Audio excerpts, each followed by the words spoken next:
അപ്പോൾ യഥാർത്ഥത്തിൽ സമാധാനം എവിടെയാണ്? ഞാൻ വാരി വലിച്ചൊരു വിഷയം ഒന്നും പറഞ്ഞില്ല. ഖുർആൻ പറഞ്ഞ ഒരൊറ്റ വിഷയം.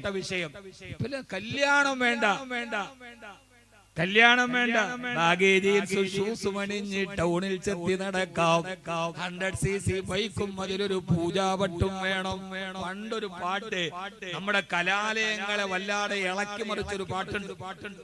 ആ പാട്ടിന്റെ വരി ഇങ്ങനെയാണ്: പാറി നടക്കും പറവകളൊന്നും വേളി കഴിക്കാറില്ല, പാറി നടക്കും പറവകളൊന്നും വേളി കഴിക്കാറില്ല. ഇന്ന് കലാലയത്തിൽ എങ്ങനെയാണോ നിരീശ്വരവാദത്തെ പ്രോത്സാഹിപ്പിക്കുന്നത്, കുടുംബജീവിതത്തെ തകർക്കുന്നത്, അമിതമായി ലൈംഗികതയെ പ്രോത്സാഹിപ്പിക്കുന്നത്, ഞാനൊക്കെ സ്കൂളിൽ പഠിക്കുന്ന കാലത്തെ ഇളക്കി മറിച്ചൊരു പാട്ടാണ്. അന്നും ഇത് തന്നെ: പാറി നടക്കും പറവകളൊന്നും വേളി കഴിക്കാറില്ല. ഈ പറന്ന് നടക്കുന്ന പക്ഷികൾ കല്യാണം കഴിച്ചിട്ടാണ് അവകൾ ഇങ്ങനെ വെട്ടുവരിക. മോനെ, അതുകൊണ്ടാണ് അപൂർവ വംശത്തിൽപ്പെട്ട പക്ഷികളെ കണ്ടെത്തി. യഥാർത്ഥത്തിൽ അള്ളാഹു പറയാണ്, ഒരു ആണും ഒരു പെണ്ണും, ആ പെണ്ണും ജീവിതത്തിൽ സമാധാനം ഉണ്ടാവേണ്ടത് എവിടെയാണ്? അവന്റെ കൊച്ചുവീട്ടിൽ. ആ വീട്ടിൽ അള്ളാഹു വീടിനെ കുറിച്ച് പറഞ്ഞ സമയത്ത് അള്ളാഹു പറഞ്ഞെന്നറിയോ? വീടിനെ നിങ്ങൾക്ക് തന്നല്ല. വല്ലാഹു ജഅല ലക്കും മിൻ ബുയൂതികും സകനാ. അള്ളാഹുവാണ് നിങ്ങളുടെ വീടുകളിൽ സമാധാനത്തെ തന്നവൻ. നിങ്ങളുടെ വീടുകളിൽ സമാധാനം തന്നതാരാ? വല്ലാഹു ജഅല ലക്കും മിൻ ബുയൂതികും സകനാ. അല്ലാഹുവാണ് നിങ്ങളുടെ വീടുകളിൽ സമാധാനത്തെ തന്നവൻ. പടച്ചവന്റെ സമാധാനം ഉണ്ടാവണം. അതിനെന്ത് ചെയ്യണമെന്നറിയോ? ഭാര്യയും ഭർത്താവും എന്ന് പറയുന്നവർ അവരവരുടെ ജോലി എന്താണ് എന്നറിയണം. ഞാൻ ചുരുക്കി പറയാം, പെട്ടെന്ന് പറയാം. ഭാര്യക്ക് എന്താ റോള്? കോഴിക്കോട് ഗാർഹിക പീഡനം കൊണ്ട് ആത്മഹത്യ ചെയ്ത ഒരു പാവപ്പെട്ട പെൺകുട്ടിയുടെ ചരിത്രം നമ്മുടെ മുമ്പിലുണ്ട്. സ്ത്രീധനം എന്ന് പറയുന്ന ദുരാചാരത്തിന്റെ പേരിൽ ആത്മഹത്യ ചെയ്യേണ്ട ഒരു പാവപ്പെട്ട പെണ്ണ് നമ്മുടെ മുമ്പിലുണ്ട്. അതൊക്കെ വെച്ചിട്ടാണ് ഞാൻ ഇന്ന് സംസാരിക്കുന്നത്. ഡോക്ടറായിരുന്നു, പക്ഷെ ആ ഡോക്ടർ ജീവിതം പഠിച്ചു. ആ പാവപ്പെട്ട പെൺകുടി ഇതാണ് ജീവിതം എന്ന് അവൾ തെറ്റിദ്ധരിച്ചു. MBBS-ന് മുമ്പിൽ ഡോക്ടർ ഷഹന ചെയ്ത തെറ്റെന്നറിയോ? MBBS-ന് പാസ്സായ പൊന്നുമോള് ചെയ്ത ഒരു തെറ്റുണ്ടെന്നറിയോ? ഓപ്പറേഷൻ തിയേറ്ററുകളിൽ അവളുടെ പഠനാവശ്യത്തിന് വേണ്ടി കീറി മുറിച്ച മനുഷ്യന്റെ ആന്തരിക അവയവങ്ങളെ പഠനത്തിന് വിധേയമാക്കുമ്പോഴും അതിന്റെ ഉള്ളിലും ചില ക്രൂരന്മാരുടെ ഹൃദയത്തെ ഇങ്ങനെ വായിക്കണമെന്ന പാവം പെൺകുട്ടി ഓപ്പറേഷൻ ടേബിളിൽ പഠിക്കാതെ പോയി. കീറിമുറിക്കപ്പെട്ട ശരീരത്തിന്റെ ഉള്ളിൽ ബയോളജി മാത്രം പഠിച്ചപ്പോ അതിന്റെ ഉള്ളിലുള്ള മനുഷ്യന്റെ അത്യാർത്ഥയുടെ, ദുരാഗ്രഹത്തിന്റെ, എത്ര കിട്ടിയാലും തികയാത്ത ചില മനുഷ്യരുടെ ഹൃദയത്തെ അവൾ പഠിക്കാതെ പോയി. ആ കടന്ന ടേബുകളിൽ സ്വന്തം മകന് മീശ നന്നായിട്ട് കട്ടിക്ക് വരുമ്പോ അവനെ വിലപേശിയിട്ട് ആരാന്റെ പെണ്ണിനെ വളർത്തുന്ന വാപ്പാന്റെ വിയർപ്പ് കാശ് പറഞ്ഞു വാങ്ങിക്കുന്നതിലെ അത്യാഗ്രഹിയായ ആൺകുട്ടികളുടെ പിതാക്കന്മാരുടെ മാത്തമാറ്റിക്സ് പഠിക്കാതെ പോയി. ചില ആളുകളുണ്ട്, മകന്റെ മീശയ്ക്ക് കട്ടി വരുമ്പോൾ അയാൾ അപ്പോഴേ കണക്ക് കൂട്ടും. 100 പവൻ, 50 ലക്ഷം, ഒരു കാറ്. യഥാർത്ഥത്തിൽ നീ ചോദിക്കുന്നത് ഒരു മകള് പിറന്നു പോയതിന്റെ പേരിൽ ഒരു ആയുസ്സും മുഴുവനും തന്റെ മകളെ കെട്ടിക്കാൻ വേണ്ടി പാടുപെടുന്ന ഒരു പിതാവ്. അതിനാണ് മാറ്റം പറയേണ്ടത്. സ്ത്രീധനം എന്ന് പറയുന്ന ദുരാചാരത്തിന്റെ പേരിൽ വിവാഹച്ചന്തയിൽ മാത്സര്യ ബുദ്ധിയോടെ കോടികൾ എറിഞ്ഞ് പകിട കളിക്കുന്ന സമൂഹം, പ്രത്യേകിച്ച് നമ്മുടെ തെക്കൻ കേരളത്തിന്റെ ഒരു ശാപമാണ് ഈ സ്ത്രീധനം എന്ന് പറയുന്നത്. യഥാർത്ഥത്തിൽ ഒരു പെൺകുട്ടിയുടെ പിതാവിനോട് ചോദിക്കുന്നു, എന്താണ് 20 വർഷം ഗൾഫിൽ കിടന്ന് കഷ്ടപ്പെട്ടുണ്ടാക്കിയ പൈസ കൊണ്ടാണ് മോളെ കെട്ടിച്ചത്. അപ്പൊ 20 വർഷം ആ മനുഷ്യൻ തന്റെ രക്തത്തെ വിയർപ്പാക്കി മാറ്റിയത് ഈ മകളെ ഒന്ന് കല്യാണം കഴിക്കാനാണ്. ഒരു മകൾ തന്റെ ഭാര്യയുടെ ഉദരത്തിൽ പ്രസവിച്ചു പോയാൽ അവളെ ഒന്ന് കല്യാണം കഴിക്കണമെങ്കിൽ ഒരു പാവപ്പെട്ട പിതാവ് 20 വർഷം കഷ്ടപ്പെടണം എന്ന ഒരു ദുരവസ്ഥയിൽ നിന്ന് ഈ സമൂഹത്തെ മോചിപ്പിക്കാൻ നമുക്ക് കഴിയണ്ടേ? എന്റെ യുവാക്കൾക്കൊരു നാണമുണ്ടാവണ്ടേ? ഇത്രയും ആരോഗ്യമുണ്ടായിട്ട്, ഇത്രയും ശരീരമുണ്ടായിട്ട് ഏതെങ്കിലും ഒരു പെണ്ണിന്റെ പിതാവ് തരുന്നത് കൊണ്ട് എനിക്കിനി ആമാശയം നിറക്കാൻ കഴിയൂ എന്ന് പറഞ്ഞാൽ, എന്റെ പ്രിയപ്പെട്ട യുവാക്കളെ, നിങ്ങൾ എത്രത്തോളം താഴ്ന്നവരാണ് എന്ന് നിങ്ങളൊന്ന് ആലോചിച്ചു. നിങ്ങൾക്ക് നാണം തോന്നുന്നില്ലേ അവരോട് വില പറഞ്ഞ് ചോദിക്കാൻ? കൊടുക്കുന്നവര് കൊടുത്തോട്ടെ.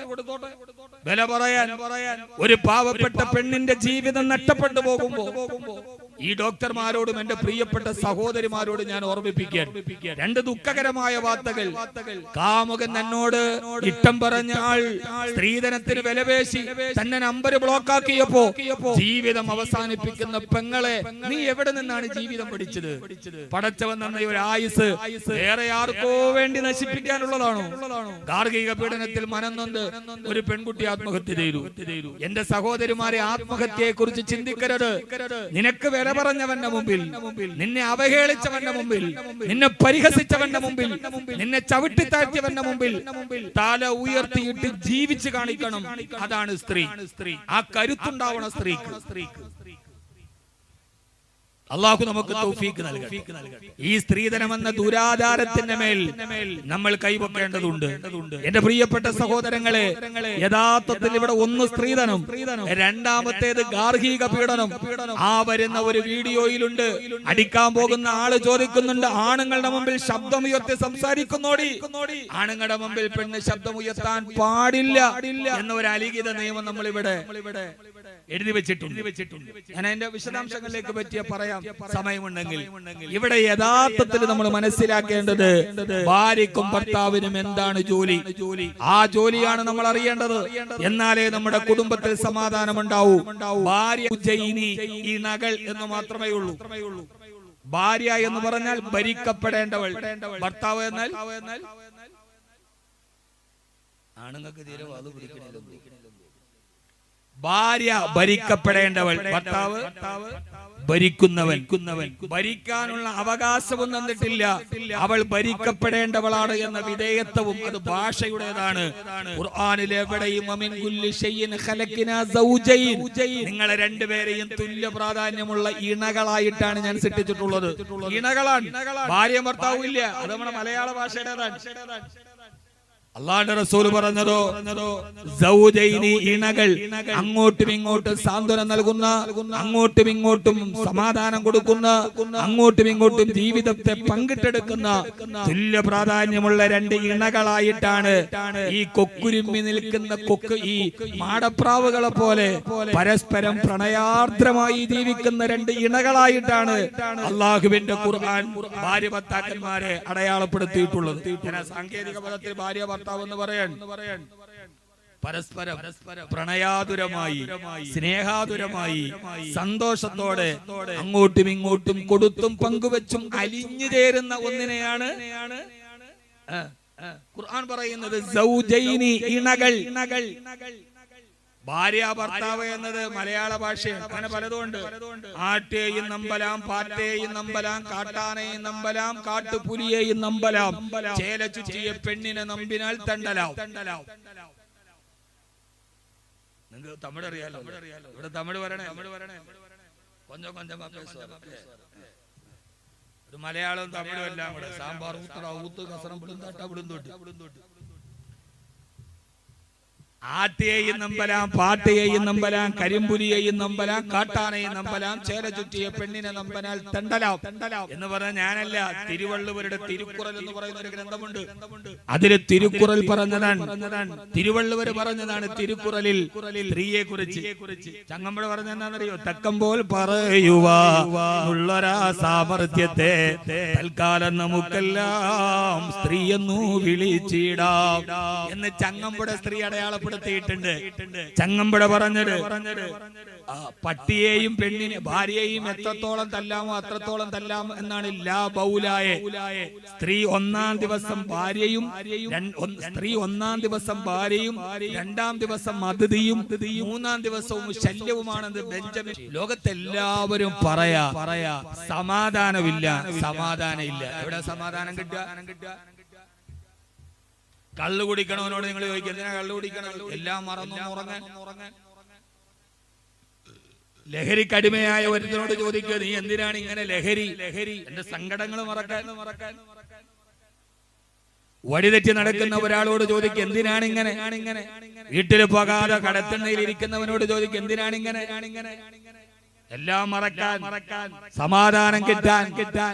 യഥാർത്ഥത്തിൽ സഹോദരങ്ങളെ, അല്ലാഹു റബ്ബുൽ ഇസ്സത്ത് നമ്മളെ സൃഷ്ടിച്ച, നമ്മുടെ ഹൃദയത്തെ സൃഷ്ടിച്ച, നമ്മുടെ ഹൃദയത്തെ സൃഷ്ടിച്ചതാരാ? നമ്മുടെ ഹൃദയത്തെ സൃഷ്ടിച്ചതാരാ?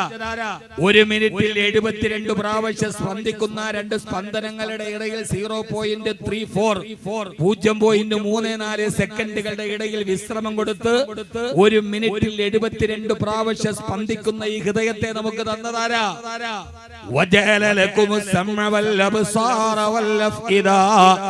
നിങ്ങൾക്ക് കേൾക്കാനുള്ള ചെവികളെയും കാണാനുള്ള കണ്ണിനെയും തുടികൊട്ടുന്നൊരു ഹൃദയത്തെയും തന്നത് ഞാനല്ലയോ? ആ ഹൃദയത്തിന്റെ വികാരങ്ങളെ, വിചാരങ്ങളെ, ചേട്ടകളെ, നിശ്ചേട്ടകളെ, സമാധാനത്തെ, അസമാധാനത്തെ എല്ലാം അറിയുന്നവൻ അല്ലാഹുവാൻ. അല്ലാഹു പറയാൻ, സമാധാനം വേണോ? ലിതസ്കുനു ഇലൈഹാ, നിങ്ങളുടെ വീട്ടിലെ നിങ്ങൾക്ക് സമാധാനമുണ്ടാവൂ. അവനവൻ കഷ്ടപ്പെട്ടുണ്ടാക്കിയ ഓലപ്പുരയ്ക്കുള്ളിലെ അത് ചിലപ്പോൾ റെയിൽവേ പുറമ്പോക്കിലെ ഒരു ചെറിയ നീല ടാർപ്പായ വിരിച്ചു കെട്ടിയ ഒരു ചെറിയ കുടിലാവാം, അതല്ലെങ്കിൽ മുഗൾ രാജവംശത്തിന്റെ ശില്പചാതുരിയെ തോൽപ്പിക്കുന്ന കോൺക്രീറ്റ് സൗധമാവാം. ഏതായാലും ഒരു മനുഷ്യന് ഏറ്റവും അവന്റെ ഹൃദയത്തിന് സമാധാനം കിട്ടണമെങ്കിൽ ആ സമാധാനം കിട്ടുന്ന ഒരേ ഒരു സ്ഥലം അല്ലാഹുവിന്റെ ഖുർആൻ പറഞ്ഞത് അവന്റെ വീടാണ്. ഞാൻ പറഞ്ഞല്ല, ഖുർആൻ സൂറത്തുർ റൂം, ലിതസ്കുനു ഇലൈഹാ. കല്യാണം എന്തിനാണ്? സമാധാനം കിട്ടാൻ വേണ്ടിയാണ്. പരസ്പരം സമാധാനിപ്പിക്കാൻ, പരസ്പരം ആശ്വാസം പകരാൻ, പരസ്പരം സന്തോഷം പകരാൻ, ഇല്ലായ്മകളെയും വല്ലായ്മകളെയും നേരിടാൻ, സങ്കടങ്ങളുടെ മുമ്പിൽ പൊട്ടിക്കരയുമ്പോ നിന്റെ കണ്ണീര് തുടച്ചു തരാൻ ഒരാളുണ്ടെങ്കിൽ, സങ്കടം വന്ന് തളരുമ്പോ ഈ മുഖം കൊണ്ടുപോയി ചേർത്തു വെക്കാൻ, നിന്നെ താങ്ങി നിർത്താൻ ഒരു ചുമലുണ്ടെങ്കിൽ, കണ്ണ് നിറയുമ്പോൾ തുടച്ചു തരാൻ ഒരു കരം നിന്റെ ഭാഗത്തുണ്ടെങ്കിൽ, ജീവിക്കാൻ നിനക്ക് പിന്നെ വേറൊന്നും വേണ്ട. ജീവിക്കാൻ നിനക്ക് വേറൊന്നും വേണ്ട. യഥാർത്ഥത്തിൽ സമാധാനം കിട്ടുന്ന എവിടെയാ? അടൂര ബാറിലാണോ?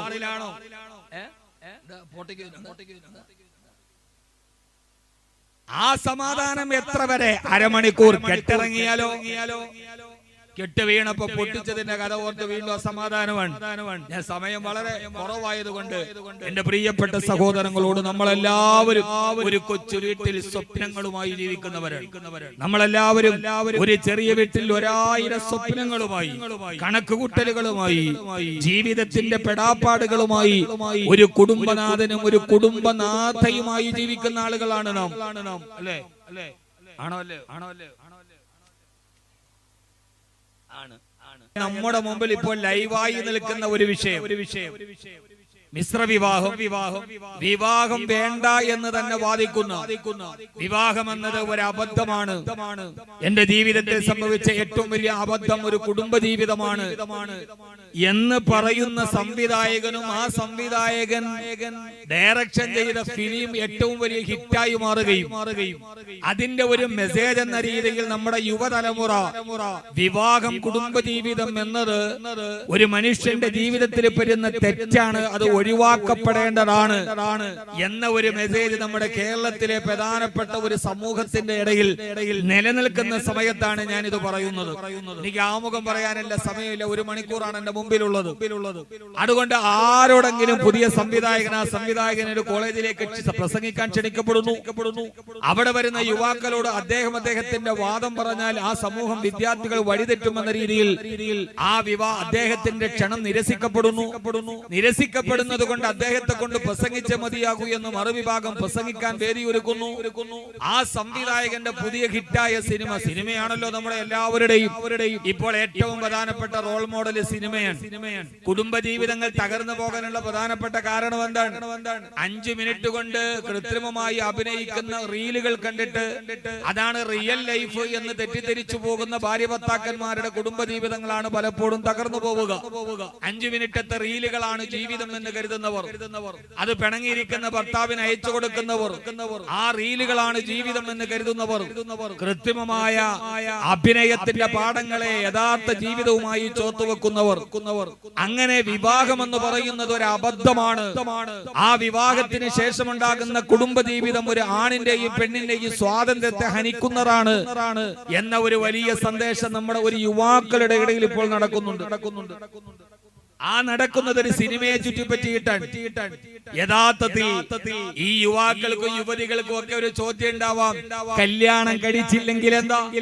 കല്യാണം കഴിച്ചില്ലെങ്കിൽ വ്യവസ്ഥാപിതമായ ഒരു നിയമത്തിലൂടെ ഇവിടെ മനുഷ്യന്റെ തലമുറ ഉണ്ടായില്ലെങ്കിൽ ഏതാണ്ട് ഒരു നൂറ്റാണ്ടുകൾ കഴിയുമ്പോൾ മനുഷ്യൻ എന്ന് പറയുന്ന ഈ ലോകത്തിലെ രണ്ട് കാലിൽ നിവർന്നു നിൽക്കുന്ന ഹോമോസോപ്പിയൻ ജീവി എന്ന് ശാസ്ത്രം പേരിട്ട ലോകത്തിലെ ഏറ്റവും ഉത്തമനായ മനുഷ്യവർഗത്തെ കാണണമെങ്കിൽ ഏതെങ്കിലും മ്യൂസിയത്തിന്റെ നടയിലെ പ്രതിമകളിലേക്ക് മാറേണ്ടി വരുമെന്ന കാര്യം ഓർത്തുകൊള്ളുക. വിവാഹം എന്ന് പറയുന്ന ഒരു കർമ്മത്തെ അല്ലാഹു സുബ്ഹാനഹു വ തആല നിർബന്ധമാക്കിയത് എന്തിനാണ്? ദിനോസറുകളെ പോലെ, മാമത്തുകളെ പോലെ, അപൂർവമായ ചിത്രശലഭങ്ങളെ പോലെ ഈ ലോകത്തില്ലാതാവേണ്ടതല്ല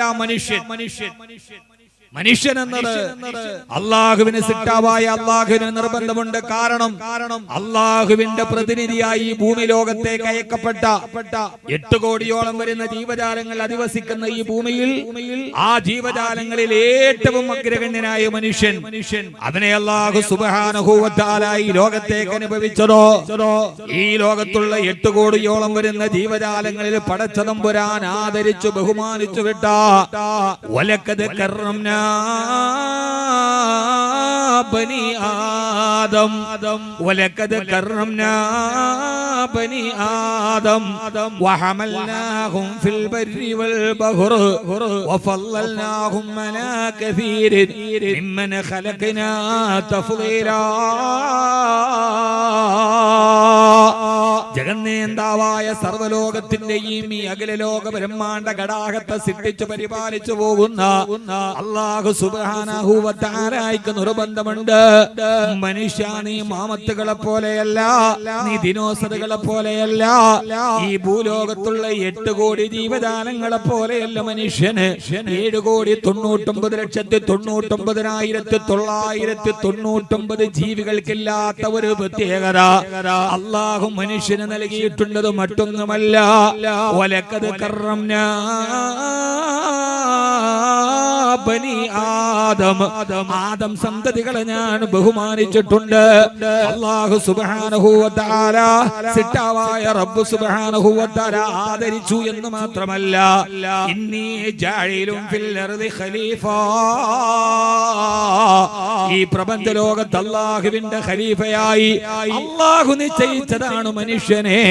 ഈ ലോകത്തിന്റെ ഖിയാമത്ത് നാൾ വരെ പടിഞ്ഞാറ് നിന്ന് സൂര്യൻ ഉദിക്കുന്നത് വരെ മനുഷ്യന്റെ തലമുറ ഈ ലോകത്ത് നിലനിൽക്കണമെന്ന് അല്ലാഹുവിന് നിർബന്ധമുള്ളത് കൊണ്ടാണ് അല്ലാഹു സുബ്ഹാനഹു വ തആല പറഞ്ഞത്, മാനവാ മനുഷ്യ, ഒരു പ്രായമെത്തിക്കഴിഞ്ഞാൽ 18 വർഷം വരെ ഒറ്റയ്ക്ക് താമസിച്ച ഒരു സ്ത്രീ, 21 വർഷക്കാലം ഒറ്റയ്ക്ക് താമസിച്ച ഒരു പുരുഷൻ, എന്തിനാണ് ഞങ്ങൾ ഇനി ഒരാണ് പോയി പെണ്ണിനെ നിക്കാഹ് ചെയ്യുന്നത്?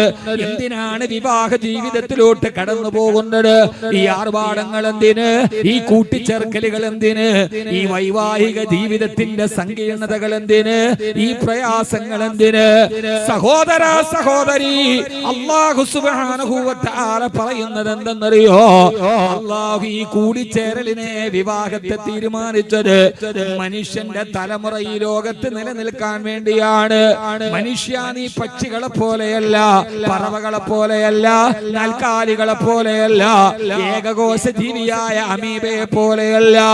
പക്ഷികളും പറവകളും വിവാഹം കഴിച്ചില്ലെങ്കിൽ പ്രശ്നമില്ല, കാരണം മനുഷ്യൻ അങ്ങനെയല്ല.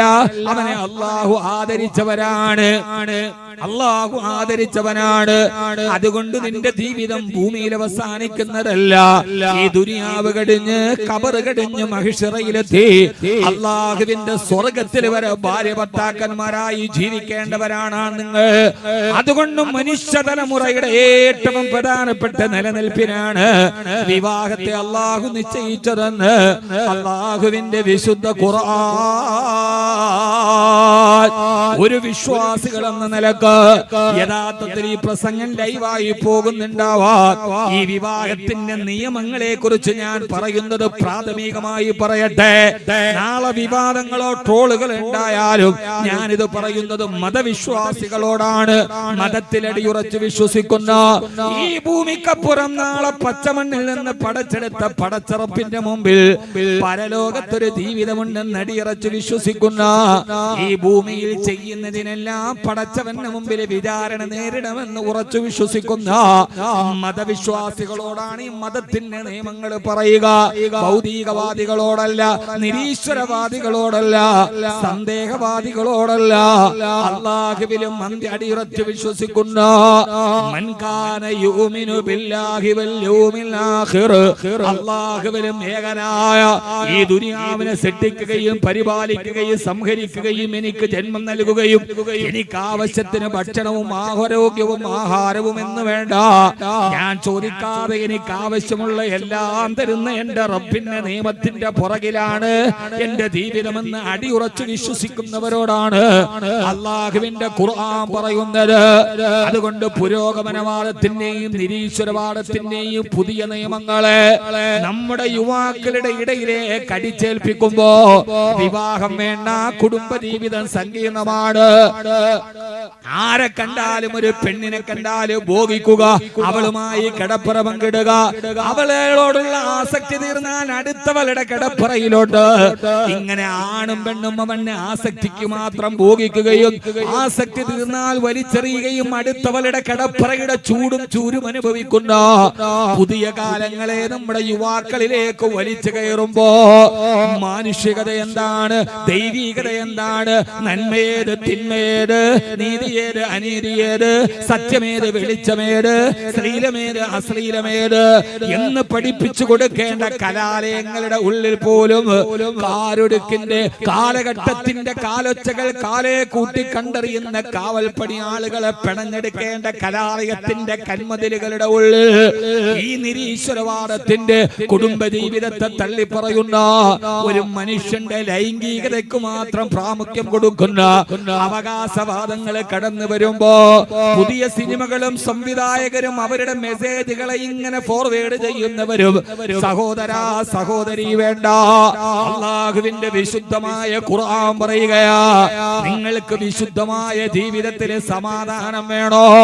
ആ സമാധാനം സംവിധായകൻ പറയുന്നത് എനിക്ക് ഏറ്റവും വലിയ തെറ്റായി തോന്നിയത് കുടുംബ ജീവിതമാണ് സഹോദര.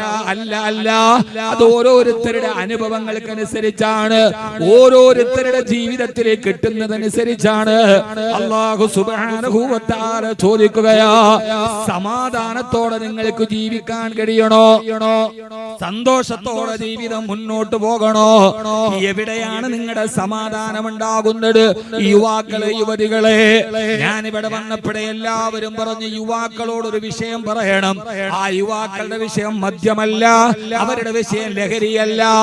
അവരുടെ ഇടയിലേക്കും മതവിദ്വേഷത്തെ കുത്തിവെക്കുകയും കുടുംബ ജീവിതത്തെ തള്ളിപ്പറയുകയും സ്വതന്ത്ര ലൈംഗികതയെ പ്രോത്സാഹിപ്പിക്കുകയും ചെയ്യുന്ന പണ്ട് കാലത്ത് നമ്മൾ ഇന്ന് തായ്ലൻഡിലും പട്ടായയിലും ആളുകൾ പോകുന്നത് പോലെ ഇനി ഒരു കാലത്ത് കേരളത്തിന്റെ തെരുവോരകളിലെ വേശ്യപ്പെണ്ണുങ്ങളെ പുരുഷ ശരീരത്തെ മാടി വിളിക്കുന്ന ലൈംഗികതയുടെ ആരാധകത്വത്തിലേക്ക് കൊണ്ടുപോകാൻ, ലൈംഗിക ആരാധകത്വത്തെ പ്രോത്സാഹിപ്പിക്കുന്നവരുടെ ഇടയിൽ അല്ലാഹുവിന്റെ നിയമം എന്തെന്നറിയോ?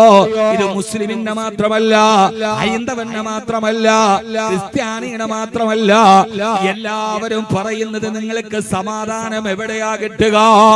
രാവിലെ മുതൽ വൈകുന്നേരം വരെ ജീവിതത്തിന് രണ്ടറ്റം തമ്മിൽ കൂട്ടിമുട്ടിക്കാൻ വേണ്ടി പെടാപ്പാടുപെട്ട് എല്ലാ പ്രയാസങ്ങളും സങ്കടങ്ങളും ആദികളും വ്യാധികളും കടങ്ങളും ടെൻഷനുകളും ഒക്കെയായി പുരുഷ നീ ഇങ്ങനെ അലഞ്ഞു നടക്കുമ്പോ ചുട്ടുപടുക്കുന്ന ഈ വെയിലത്ത് കടന്ന് നീ കട്ടപ്പെട്ട് ഭാര്യക്കും മക്കൾക്കും വേണ്ടി ഒരു നേരത്തെ ഭക്ഷണത്തിന് നീ പെടാപ്പാടുപെടുമ്പോ 1000 സങ്കടങ്ങളുടെ മാറാപ്പുമായി വളരുമ്പോ നിന്റെ ജീവിതത്തിൽ നിനക്ക് സമാധാനം കിട്ടുന്നത് എവിടെ നിന്നാണ് ജീവിതത്തിൽ സമാധാനം കിട്ടുക?